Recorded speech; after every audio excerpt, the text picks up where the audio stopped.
بلا تاخیر میں دعوت خطاب دینا مناظر اسلام حضرت مولانا عتیق الرحمن علوی صاحب۔ السلام علیکم ورحمۃ اللہ وبرکاتہ۔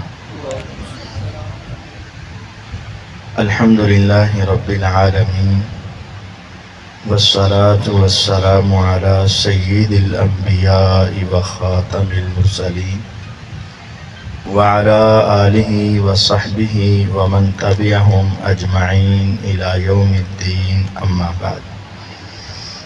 رب اشرح لی صدری ویسر لی امری واحلل عقدۃ من لسانی یفقہوا قولی واجعل لی وزیرا من اہلی۔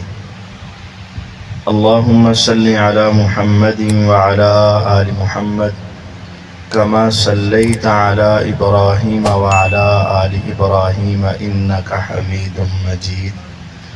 اللهم بارك على محمد وعلى آل محمد كما باركت على إبراهيم وعلى آل إبراهيم إنك حميد مجيد۔ أعوذ بالله السميع العليم من الشيطان الرجيم، بسم الله الرحمن الرحيم۔ انما یعمر مساجد اللہ من آمن باللہ والیوم الآخر۔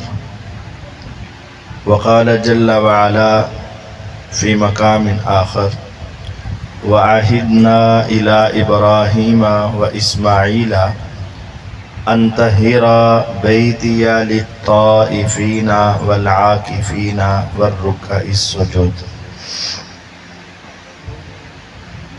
اللہ تعالیٰ کی بہت بڑی نعمت ہے اور احسان ہے کہ اللہ تعالیٰ نے ہمارے بھائیوں کو یہ توفیق بخشی ہے کہ انہوں نے اپنی وراثتی زمین، اپنی جائیداد اللہ تعالیٰ کے نام پر وقف کی ہے۔ اللہ تعالیٰ کا گھر بنانا، مسجد کی تعمیر کرنا اور اس کی آباد کاری کے لیے کوشش کرنا، یہ اللہ تعالیٰ کی بہت بڑی نعمت ہے۔ اگر اس کے اندر اخلاص ہو، ریاکاری نہ ہو، دکھلاوا نہ ہو، تو یہ اللہ تعالیٰ کی بہت بڑی عطا ہے جسے اللہ تعالیٰ عطا کر دے۔ نبی کریم صلی اللہ علیہ وسلم 13 سال مکہ المکرمہ میں رہے، بیت اللہ پر مشرکین کا قبضہ، اور آپ خود مسجد بنا نہیں سکے۔ جب آپ مدینہ طیبہ ہجرت کر کے گئے تو وہاں آپ کو اشد ضرورت تھی اپنی رہائش کی، لیکن آپ نے اپنی رہائش سے پہلے جو گھر تعمیر کیا اسے مسجد نبوی کہا جاتا ہے۔ پیغمبر علیہ السلام خود سیدنا ابو ایوب انصاری رضی اللہ تعالی عنہ کے گھر میں مہمان ٹھہرے ہوئے ہیں۔ آپ کی بیوی آپ کے ساتھ ہے اور آپ کسی کے گھر میں رہ رہے ہیں، لیکن آپ نے سب سے پہلے مدینہ طیبہ میں جو کام کیا وہ مسجد نبوی کی تعمیر ہے۔ آپ نے اس دنیا میں جس کا سب سے بڑا فائدہ بتایا وہ یہی ہے کہ انسان اللہ کے لیے کوئی گھر تعمیر کرتے۔ نبی کریم صلی اللہ علیہ وسلم کے پاس آ کر ایک یہودی عالم سوال کرتا ہے، ربی سوال کرتا ہے، اے محمد صلی اللہ علیہ وسلم، آپ یہ بتائیں کہ اس روئے زمین پر سب سے اعلیٰ جگہ کون سی ہے؟ آپ خاموش رہے، آپ اپنی مرضی سے مسئلہ نہیں بتاتے تھے، حتیٰ کہ آسمان سے جبرائیل علیہ السلام آئے اور آپ نے ان سے پوچھا، اے جبرائیل علیہ السلام بتاؤ، ای البقاع احب الی اللہ، پوری دنیا اس میں کون سا ٹکڑا، کون سی جگہ، کون سا علاقہ میرے رب کو سب سے زیادہ محبوب ہے، وہ کون سی جگہ ہے؟ مجھے بتاؤ، میں یہودی کو جواب دوں۔ فسکت جبرائیل علیہ السلام، جبرائیل علیہ السلام بھی اپنی مرضی سے بات نہیں بتاتے. جبریل علیہ السلام خاموش ہو گئے, آسمان پر گئے, واپس آئے, آ کر کہا اے محمد صلی اللہ علیہ وسلم دنوت من اللہ دنوا لم ادنو منہ قط, آج میں رب کے اتنا قریب گیا کہ آج سے پہلے کبھی اللہ کے اتنا قریب نہیں گیا تھا. لیکن اس وقت بھی میرے اس قربت کے بعد بینی و بینہ 70,000 حجاب, میرے اور رب کے درمیان 70,000 نور کے پردے تھے. آج میں سب سے زیادہ قریب رب تعالیٰ کے ہو کر میں نے پوچھا یا رب آپ ہی بتا دیں دنیا کے اندر کون سا مقام آپ کو پسند ہے. اب آپ اپنی دنیا کے اعتبار سے دیکھیں, روڈ ایسے ہوں, کارپٹ روڈ ہو, نہر پاس ہو, سکول پاس ہو, پارک پاس ہو, سہولیات پاس ہو, ہسپتال پاس ہو, ساری دنیا کی اعلیٰ سوسائٹیاں ہمارے ہاں سب سے بہترین ہے جس کے روڈ بڑے ہو, جس کا بازار بڑا ہو, جس کا کمرشل ایریا بڑا ہو, جس میں سہولیات میسر ہو. ہم کہتے ہیں یہ جگہ سب سے قیمتی ہے. لیکن میرا رب جو زمین و آسمان کا خالق ہے جبرائیل علیہ السلام سے کہتا ہے احب البلاد الی اللہ مساجدها وابغض البلاد الی اللہ اسواقها. جبرائیل علیہ السلام پوچھ کر آئے, آ کر بتایا اے محمد صلی اللہ علیہ وسلم میرے رب کو پوری دنیا میں سب سے زیادہ پسند وہ جگہ ہے جہاں رب کا گھر مسجد بن جاتا ہے, اور سب سے گندی وہ جگہ لگتی ہے جہاں بازار بن جاتا ہے. اب ہمارے ہاں سب سے اچھی جگہ وہ ہے جو بازار میں جگہ ہو, بازار میں دکان ہو, بازار کے اوپر رہائش ہو, بازار کے اندر انسان رہے, وہ سب سے قیمتی جگہ ہے.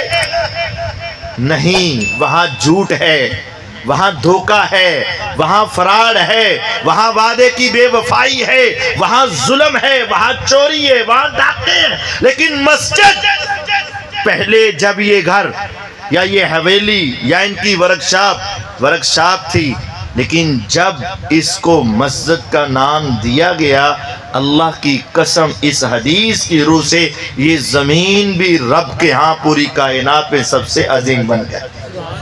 احب البلاد الی اللہ, پوری دنیا میں سب سے زیادہ پسندیدہ جگہ نہ تو جھیلوں کی جگہ ہے, نہ ہی پارکوں کی جگہ ہے, نہ ہی بڑے روڈ کی جگہ ہے, نہ ہی کمرشل ایریے ہیں. پوری کائنات میں جہاں بھی مسجد کی جگہ مخصوص ہو جائے میرے رب کے ہاں وہ ساری کائنات میں اللہ کو سب سے زیادہ پسندیدہ بن جاتی. لیکن شرط یہ ہے اس میں اخلاص ہو. یہ حدیث, اس کے الفاظ پہ غور کیجئے. من بنا للہ مسجدن, مسجد کا لفظ بعد میں ہے.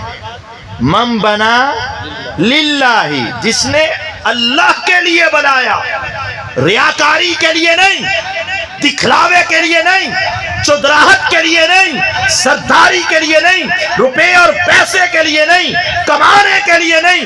من بنا للہ, جس کے دل میں اللہ کی رضا, اللہ کی خوشنودی, اللہ کو راضی کرنے کا جذبہ, اللہ کے لیے جس نے مسجد بنائی, میرا رب کہتا ہے یہ تیرا سودا بڑا قیمتی ہے. بنا اللہ لہ بیتا فی الجنہ, دنیا میں تم رب کا گھر بنا دو, میرا رب جنت میں تیرا محل بنا دے گا.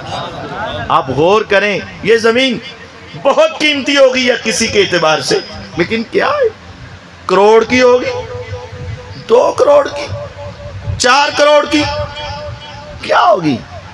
جنت, اور جنت میں محل, سونے کا محل, چاندی کا محل, ہمیشہ کی زندگی. جو اس میں داخل ہوا کبھی موت نہ آئے, زندگی ایسی موت نہ آئے, جوانی ایسی بڑھاپا نہ آئے, صحت ایسی بیماری نہ آئے, جو چاہو سو تمہیں مل جائے. ہمیشہ کی نعمتیں پانے کے لیے اگر تم جنت کے محل کی ضمانت لینا چاہتے ہو, آسان طریقہ ہے, آج زمین پہ رب کا گھر اللہ کے لیے تم بنا دو. میرا رب تمہیں گارنٹی دیتا ہے ادھر تم رب کا گھر تعمیر کر کے بھی فارغ نہیں ہوگے, آسمان والا تمہارے لیے جنت میں محل تیار کر دے گا. اور ایک حدیث کے الفاظ ہیں من بنا